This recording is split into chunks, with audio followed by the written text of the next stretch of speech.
நான் காலம் முழுக்க ஓதுவாரா இருந்தேன். ஆனா, இப்ப முதுமையில எனக்கு உணவுக்கோ, உடைக்கோ, உறைவிடத்திற்கோ அல்லது மருத்துவ வசதிகளுக்கோ வசதி இல்லாம இருக்கு. அந்த மாதிரியான சூழ்நிலையில இருக்கவங்கள பத்தி எனக்கு தயவு செஞ்சு எங்களுக்கு இந்த இமெயில் மூலமா தகவல் குடுங்க.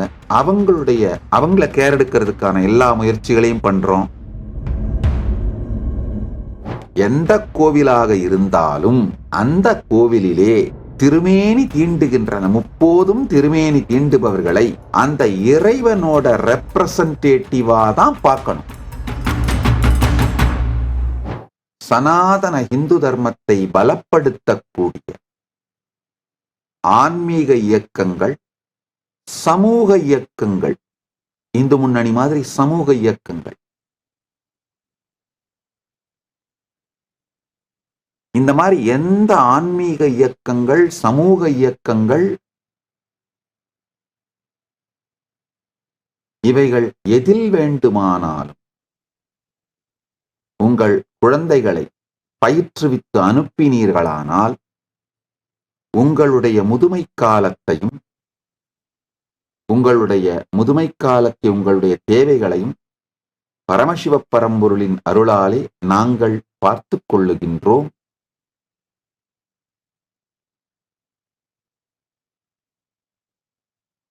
ஒரு ப்ராஜெக்டாவே பண்ணிருக்கீங்க. சன்னியாசிஸ் பென்ஷன், இந்த பூத பரம்பரை தொகையடியார் பரம்பரை சிறக்கிறதுக்காக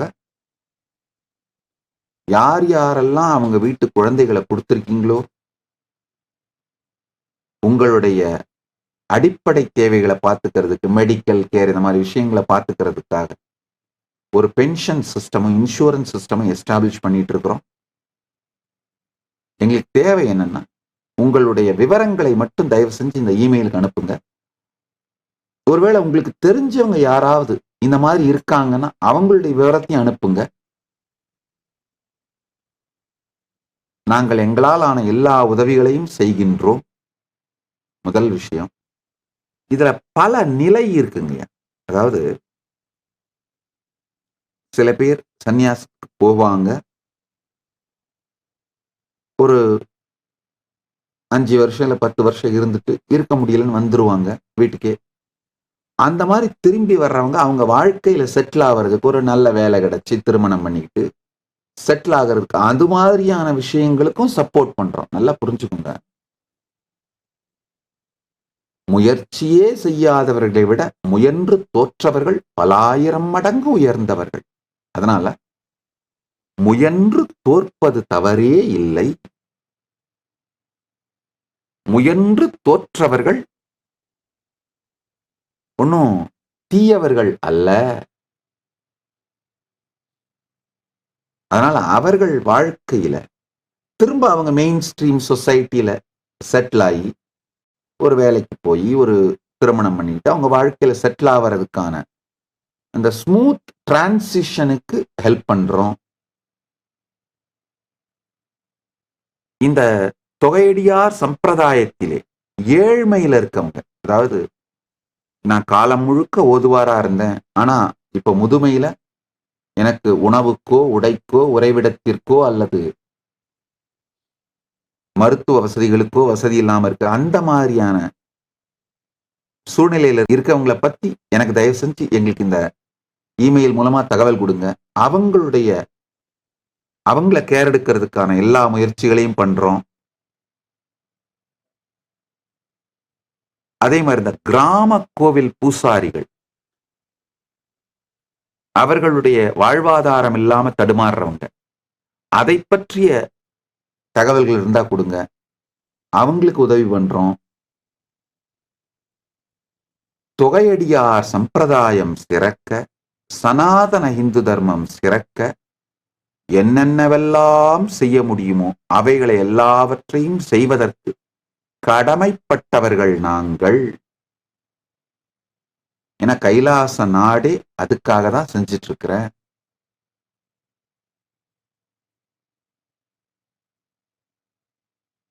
என்னுடைய விஷன், நோக்கம் என்னன்னு மிக தெளிவா சொல்லிடுறேன்.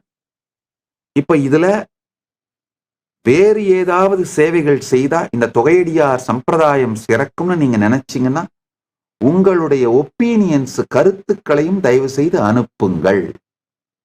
எங்களை நாங்கள் மேம்படுத்திக் கொள்ளுகின்றோம். அந்த துறைகளெல்லாம் சேவைகளை செய்வதற்கான முயற்சிகளை எடுக்கின்றோம்.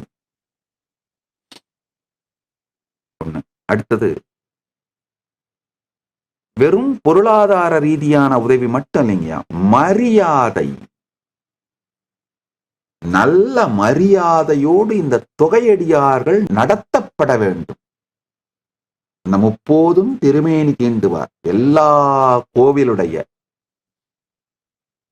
சிவாச்சாரியார்கள், பட்டாச்சாரியார்கள், கோவில் பூசாரிகள் அந்த திருமேனியை தீண்டுபவர்கள். சேக்கிழார் பெருமான் அழகான வார்த்தை சொல்றாரு, முப்போதும் திருமேனி தீண்டுவார்ன்னு தான் சொல்றார். எந்த கோவிலாக இருந்தாலும் அந்த கோவிலிலே திருமேனி தீண்டுகின்ற முப்போதும் திருமேனி தீண்டுபவர்களை அந்த இறைவனோட ரெப்ரசன்டேட்டிவா தான் பார்க்கணும். அவருடைய லிவிங் ரெப்ரசன்டேட்டிவா தான் பார்க்கணும். அது மாதிரி இவர்களை அந்த முப்போதும் திருமேனி தீண்டுவாரை மரியாதையோடு நிகழ்த்த வேண்டும் என்று, நடத்த வேண்டும் என்று கைலாயத்தின் அன்பர்களுக்கு வேண்டுகோள் வைக்கின்றேன். என்னுடைய பக்தர்கள் சீடர்களுக்கு வேண்டுகோள் வைக்கின்றேன். இது எல்லா நிலையிலையும் அந்த முப்போதும் திருமேனி தீண்டுவார்கள். இப்ப சிவாலயம்னா சிவாச்சாரியார்கள், விஷ்ணு ஆலயம்னா பட்டாச்சாரியார்கள், சில வைஷ்ணவ ஆலயங்கள்ல ஐயங்கார்கள்னு சொல்லுவாங்க. அந்த மத்த நிறைய கோவில்கள்ல அந்தந்த குலத்தவர்கள் யாரு பூஜை பண்றாங்களோ, திருமேனி தீண்டி பூஜை பண்றாங்களோ, அந்த திருமேனி தீண்டி பூஜை பண்றவங்க அந்த தெய்வத்தோட லிவிங் ரெப்ரசன்டேட்டிவ். அப்படிதான் நடத்தப்படணும். நீங்க கொடுக்கிற காணிக்கைகள் கூட மரியாதையோடு அளிக்கப்பட வேண்டும், பக்தியோடு அளிக்கப்பட வேண்டும். கைலாயத்தினுடைய விதிகளின்படி திருமேனி தீண்டுவாருக்கு அளிக்கப்படும் காணிக்கைகள் அர்ச்சாவதாரமான பெருமானுக்கே அளிக்கப்படும் காணிக்கைகள். இதுதான் என்னுடைய ஸ்டாண்டு, கைலாசத்தோட ஸ்டாண்டு. நல்லா புரிஞ்சுக்கோங்க, இது ஜாதிக்கு அப்பாற்பட்டது. ஏன்னா பல அங்காள பரமேஸ்வரி ஆலயங்களிலே செம்படவர்கள், பர்வதராஜ குலத்தினவர்கள் தான் பூசாரிகள், திருமேனி தீண்டுபவர்கள். இந்த மாதிரி ஒவ்வொரு கோவில்லையும் பல மாரியம்மன் கோவில்கள்ல சைவவேளாளர்கள் திருமேனி தீண்டுபவர்கள், பூசாரிகள். பல முருகன் கோவில்கள்ல பண்டாரங்கள் திருமேனி தீண்டுபவர்கள். சோ இது ஜாதிக்கு அப்பாற்பட்டு யார் அந்த ஆலயத்திலே முப்போதும் திருமேனி தீண்டி பூஜை செய்கின்றார்களோ அவர் அந்த அர்ச்சாவதாரம், அந்த இறைவனோட லிவிங் ரெப்ரசன்டேட்டிவ். கைலாயத்தினுடைய சட்டங்கள்ல ஒரு படி மேல போய் எழுதி வச்சிருக்கேன். வில்லுல என்ன எழுதி வச்சிருக்கேன்னா, அந்த டெய்டி பர்பெச்சுவல் மைனர், அந்த டெய்டியோட ரெப்ரசன்டேட்டிவே அந்த பூஜாரி தான். முப்போதும் திருமேனி தீண்டுவார் தான் அந்த டெய்டியோட ரெப்ரசன்டேட்டிவா இருந்து அந்த டெய்டிக்கு சொந்தமான எல்லா சொத்துக்களையும் நிர்வாகம் செய்யணும். இவருடைய வார்த்தை அந்த டெய்டியோட வார்த்தை. நல்லா புரிஞ்சுக்கோங்க. எந்தெந்த சம்பிரதாயத்திலெல்லாம் இந்த பிரசன்ட் கண்டினியூஸ் டென்ஸோட பாசிபிலிட்டி உயிரோட இருக்கோ அதெல்லாம் தான் வளர்ந்து மேம்பட்டு உலகத்துக்கு நன்மை செய்து கொண்டிருக்கிறது.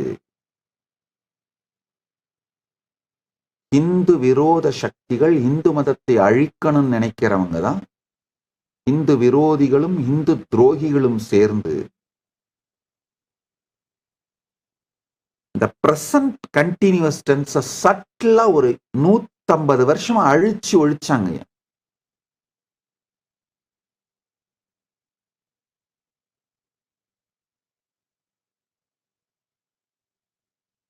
பிரசன்ட் கண்டினியூவஸ் டென்ஸ், பாஸ்ட்ல இருந்து பிரசன்ட்க்கு வந்து பிரசன்ட் கண்டினியூவஸா அது நடக்கிறத அழிப்பதுதான் சனாதன இந்து தர்மத்தை ட்ரை ஆக்கிறதுக்கான, நம்மள பேரன் லேண்டா மாத்துறதுக்கான ஒரு மிகப்பெரிய சதி. புரிஞ்சுக்கோங்க. அதனால இந்த திருமேனி தீண்டுவார்களே அர்ச்சாவதாரத்தோட லீகல் ரெப்ரசன்டேட்டிவ் அப்படிங்கிற ஸ்டேட்டஸ் கொடுக்கறதுனால வந்த நல்லது கெட்டது வரப்போகின்ற பிரச்சனைகள் நன்மைகள் இது எல்லாத்தையும் ஆராய்ந்து முடிவு செய்துவிட்டுத்தான் இந்த சத்தியத்தை நான் முன்வைக்கின்றேன். அதனால கைலாயத்தின் அன்பர்கள், என்னுடைய பக்தர்கள், சீடர்கள், அன்பர்கள், தயவு செய்து இந்த சத்தியங்களை வாழ்க்கையிலே கடைபிடியுங்கள், நடைமுறையாக்குங்கள். சனாதன தர்மத்தின் தூதுவர்களை உருவாக்குவதுதான் என்னுடைய நோக்கம். எத்துணை பேரை வேண்டுமானாலும் அனுப்புங்கள். அவர்களுக்கு கைலாசா திருவண்ணாமலையில் 5 லட்சம் ரூபாய் மதிப்புடைய இந்த பயிற்சியை, உணவு, தங்குமிடம், பயிற்சிக்கான பொருட்கள், பூஜை பொருட்கள் மற்றும் புத்தகங்கள் அனைத்தையும் இலவசமாக கொடுத்து, பயிற்சியும் கொடுத்து, 1 ஆண்டு அவர்கள் இந்தியா முழுவதும் யாத்திரை செய்வதற்கு தேவையான சகல உதவிகளையும் வசதிகளையும் செய்து கொடுத்து, அவர்களை முழுமையாக தயார்படுத்தி ஒரு முதிர்ச்சி அடைந்த பாரதத்திற்காக, சனாதன இந்து தர்மத்திற்காக தங்கள் வாழ்க்கையை தியாகம் செய்கின்ற முதிர்ச்சியோடு பயிற்சி பெற்ற தலைவர்களாக உங்களுக்கு திருப்பி அளிக்கின்றேன். இது மாதிரியான முதிர்ச்சி அடைந்த தலைவர்களால் மட்டும்தான் எந்த மத மாற்றத்தையும் தடுக்க இயலும். நமக்கு இப்ப தேவைங்கயா பணம் அல்ல, அல்லது வேற சொத்துக்கள் அல்ல. சனாதன இந்து தர்மத்தை வாழ்ந்து மற்றவர்களை வாழ வைப்பதற்கு தயாராக இருக்கின்ற உற்சாகமுடைய, உத்வேகமுடைய மக்கள்தான். ஆணோ பெண்ணோ இளைஞரோ முதியவரோ எந்த நிலையில இருந்தாலும் பரவாயில்ல, அனுப்புங்க. பயிற்சி கொடுத்து அவர்களை தலைவர்களாக மாற்றி உங்களுக்கு திருப்பி அளிக்கின்றேன். கைலாசா திருவண்ணாமலையில் நடைபெறும் பரமசிவசேனா பயிற்சி முகாமில் இணையுங்கள்.